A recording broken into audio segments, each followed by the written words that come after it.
ahora la lectura de la iniciativa con proyecto de decreto mediante el cual se reforman diversas disposiciones de la Constitución Política del Estado Libre y Soberano de Zacatecas y de la Ley Orgánica del Poder Legislativo del Estado de Zacatecas, que presenta el diputado Marco Vinicio Flores Guerrero, y le solicito pase a tribuna para su lectura. Con su permiso, diputada presidenta. Adelante. Le pido me dé la oportunidad de proporcionarles una síntesis toda vez que el documento se encuentra íntegramente. Con todo gusto, diputado. En la Gaceta del día de hoy.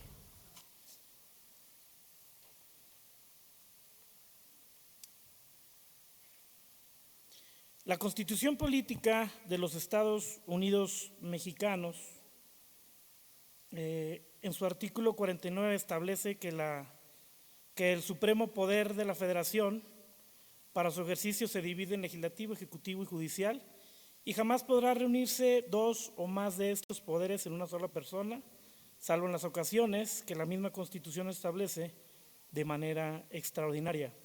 La división de poderes exige la limitación del poder como requisito de la libertad y como técnica estructural de la organización del Estado. La legitimidad jurídica y política de los poderes ejecutivo y legislativo radica en que ambos poderes provienen de una elección popular y cada uno de ellos tiene legitimidad propia. Sin embargo, en la realidad política y social, el poder ejecutivo se ha colocado por encima del poder legislativo y del poder judicial. En consecuencia, se relativiza el sistema de división de poderes y se atenta contra su esencia sustentada en dos principios fundamentales: libertad e igualdad, dando paso a situaciones contrarias a sus fundamentos, como ruptura del equilibrio entre los poderes del Estado en favor del Ejecutivo, su administración, su burocracia, y a la personalización del poder. Irrelevancia y poca trascendencia del debate parlamentario, y C, prácticas de parlamentarismo mayoritario,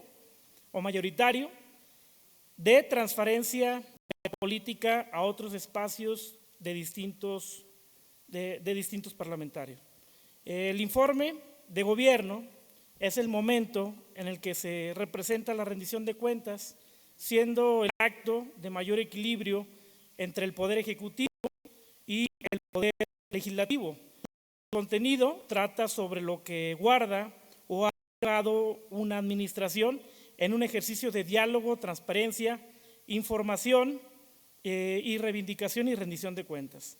La rendición de cuentas implica la capacidad de la ciudadanía para ejercer su derecho al acceso a la información, a la participación de la cosa pública, y el momento del diálogo entre la soberanía representativa y el poder ejecutor y administrativo es una lección de cultura política y dignidad institucional que no debe ser evadida.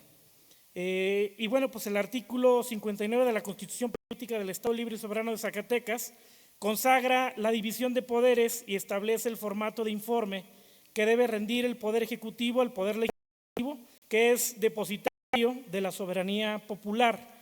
El formato del informe que plasma es un modelo que no encuadra con el sistema de la división de poderes, ni permite un modelo de contrapesos. El formato vigente reduce al Poder Legislativo a una mera oficialía de recepción de documentos y anexos. Por ello, es necesario restablecer el formato de rendición de cuentas que respete el sistema de división de poderes y recupere la esencia del ejercicio. La presentación del informe de gobierno se trata, en estricto sentido, de un ejercicio republicano y diálogo respetuoso entre los dos poderes. Por lo tanto, el segundo que se propone es una reforma a la Ley Orgánica del Poder Legislativo. En nuestra legislatura del Estado de Zacatecas se ha abordado y explorado diversos esquemas y procedimientos para llevar a cabo los ejercicios de las glosas una vez que se presentan los informes de gobierno correspondientes.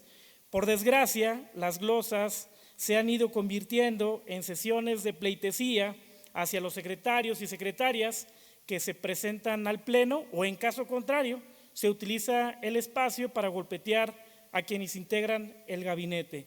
Dado lo anterior, es que se encuentra su pertinencia las presentes reformas que en este instrumento legislativo se proponen, ya que además de retomar el formato del informe para que acuda la personalidad del Poder Ejecutivo del Estado, a generar un diálogo respetuoso y fructífero entre poderes. Se busca también establecer claramente que las glosas deberán realizar la totalidad de los integrantes del gabinete a las sesiones del Pleno, para que no ocurra como en ocasiones anteriores, en las que solamente vienen algunos, no vienen todos, y unos vienen a comisiones y otros vienen a Pleno. Aquí se trata de que se rinda cuentas de manera completa. Y bueno, en lo que respecta a la reforma, además de hacer adecuaciones derivadas de la reforma constitucional, se propone incorporar una figura existente ya en el Congreso de la Unión denominado la pregunta parlamentaria, con lo cual se fortalece un esquema de comunicación en forma clara, respetuosa y eficiente.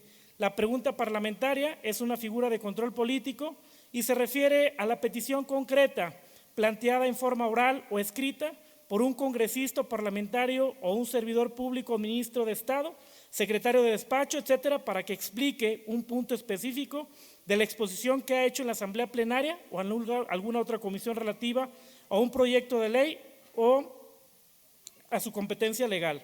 ¿Esto por qué? Porque toda vez que se han hecho planteamientos a los secretarios de Estado, muchas veces contestan lo que ni siquiera se ha preguntado. Entonces esto también le permitiría a que en una futura consideración pudieran hacer llegar de manera escrita la pregunta expresa que se les ha planteado. Y bueno, la modificación a la Constitución, al artículo 59, para lo que el gobernador acuda en persona a sesión solemne a la legislatura y entregue el informe de actividades realizadas en el Estado que guarda la administración pública con base al Plan Estatal de Desarrollo, y también para que acudan la totalidad de los titulares de todas las dependencias y entidades de la administración pública estatal para contestar los cuestionamientos que los legisladores formulen al respecto. Eso es en lo que corresponde a la reforma constitucional. Y la modificación a la Ley Orgánica del Poder Legislativo es a los artículos 23, 108, 150, 155, 157 y se adiciona el capítulo cuarto denominada Pregunta Parlamentaria, que contiene los artículos 140 bis, ter y cuarter, al título séptimo denominado Comisiones Legislativas y Especiales, todas de la Ley Orgánica del Poder Legislativo del Estado de Zacatecas. La pregunta parlamentaria es la consulta escrita dirigida a las entidades y dependencias de la administración pública únicamente como medio de información para elaboración de dictámenes e iniciativas, así como parte del proceso de la glosa respecto de los informes de gobierno. La pregunta debe ser aprobada por las comisiones legislativas y puede realizarse en cualquier momento y se tendrá un plazo de 10 días hábiles a partir de la recepción para emitir sus respuestas. Esta es una figura que ya existe en el Congreso de la Unión, que ponemos a consideración de esta honorable Asamblea Legislativa. Y bueno, pues es cuanto, diputado presidente. Muchísimas gracias, diputado. La iniciativa leída se va a turnar a las comisiones de estudio para su estudio y dictamen de puntos constitucionales y estudios legislativos y prácticas parlamentarias. Continuando con el orden del día.